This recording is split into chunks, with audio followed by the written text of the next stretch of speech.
आता जर महायुतीच्या आणि कार्यसम्राट आमदार महेंद्र सदाशिव थोरवे यांनी जो काही आपला लोकविकासाचा जो मार्ग घेऊन जे काही झंझावात आणलेला आहे त्याबद्दल तर आपण सर्वांना माहितीच आहे। तरी पण प्रत्येक वाडी आणि वस्तीमध्ये आदिवासी असो किंवा इतर समाज असो सर्व आपल्या पाठीशी आहे आणि पूर्णपणे समाज आता आपण बघत आहोत बाजूला जी आपण प्रचाराची रॅली चालू केलेली आहे त्याच्यामध्ये उत्स्फूर्त एकदम प्रतिसाद आहे।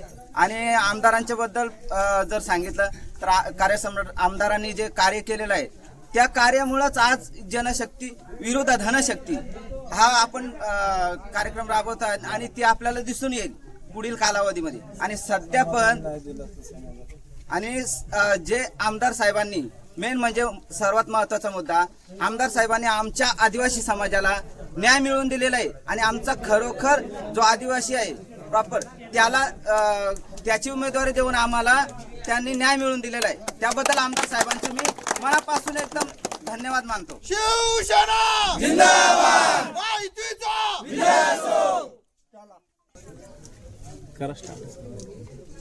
आज आपण या ठिकाणी बघत असाल की शिवसेना, RPI, भारतीय जनता पार्टी आणि शेतकरी कामगार पक्ष हे इथून आमचे दोन्ही उमेदवार म्हणजे तिन्ही उमेदवार पंचायत समितीचे दोन्ही आणि जिल्हा परिषदेच्या निवडणुकीला सामोरं जात आहेत।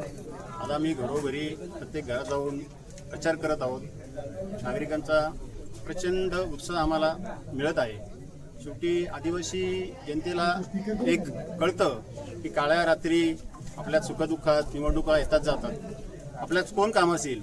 आणि मला असं वाटतंय भरत शीत आणि कांता बादीर हे नक्कीच दोन युवक ते काळ्या रात्री अपरात्री आदिवासी समाजासाठी धावणारे आहेत आणि ते त्यांना उपयोगी पडतील। त्यामुळे 100% आमच्या तिन्ही उमेदवारांचा विजय हा निश्चित आहे। शिवसेना